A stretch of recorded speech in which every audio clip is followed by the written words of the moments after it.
స్వామియే శరణమయ్యప్ప. ఇంకా ఎవరైనా ఈ ఛానల్ కొత్తగా చూస్తుంటే సబ్స్క్రైబ్ చేసుకోవడం మర్చిపోకండి. మనం హిందూ ధర్మంలో భాగంగా హిందువుల్ని చైతన్యపరిచి పూర్తి హిందువులుగా తయారు చేయడానికి అనేక మంది అనేక ప్రయత్నాలు చేస్తున్నారు. నాది కూడా ఒక చిన్న ప్రయత్నం. అయితే అయ్యప్ప స్వాములకి చిన్న విజ్ఞప్తి. మనం యాత్ర చేసేటప్పుడు ఎరిమేల దగ్గర మసీదు దగ్గర ఆగుతూ ఉంటాం. పేటైతుళ్ళాడి అక్కడి నుంచి వెళ్ళి దర్శనం చేసి సమాధి చుట్టూ తిరిగి వస్తూ ఉంటాం. ఇది శాస్త్రరీత్యా 100% దోషం అన్నమాట. ఇరుముళ్ళన్నీ కూడా ఖచ్చితంగా అపవిత్రం అయిపోయినట్లు. ఇప్పటికే చాలామంది చాలా ఛానల్స్ ద్వారా ఈ విషయాలను చెప్పారు. పెద్దవాళ్ళు, మంచివాళ్ళు, కాస్త హిందూ ధర్మం పట్ల అవగాహన ఉన్నవాళ్ళు, గురుస్వాములు ఎంతోమంది దీనికి కృషి చేస్తున్నారు.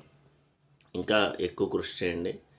ఎందుకంటే దీక్షాపరంగా శ్మశానాలకు కానీ, పొలిమేరలు ఆడడం కానీ, ఈ మసీదుల దగ్గరికి వెళ్ళడం కానీ, లేదా సమాధుల దగ్గరికి వెళ్ళడం కానీ ఇవన్నీ కూడా నిషేధం అన్నమాట.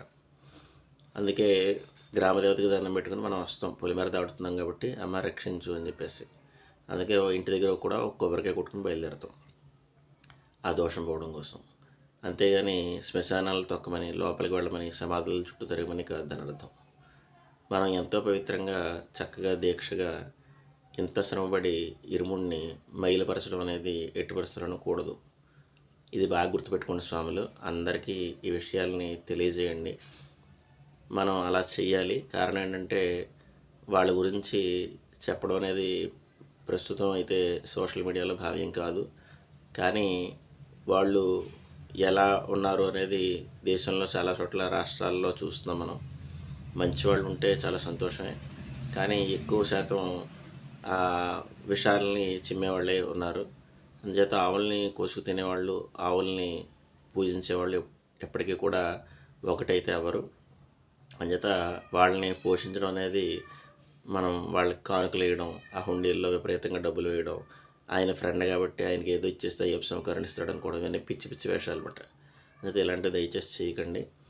అక్కడ పేటైతుళ్ళ అయ్యప్ప స్వామి చిన్న గుడి ఉంటుంది. ఆ గుడిని దూరం నుంచి దర్శనం చేసుకునండి, తప్పులేదు. అంతేగాని మసీదుల దగ్గర కానీ ఆ చుట్టూ తిరగడం కానీ ఎట్టి పరిస్థితులను చేయొద్దు. కానుకలు అయితే వేయొద్దు.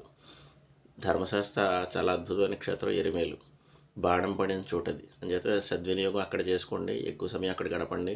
స్వామివారికి అక్కడ జపం చేసుకోవడానికి ప్రయత్నం చేయండి. అది చాలా ఉన్నతిని కలిగిస్తుంది.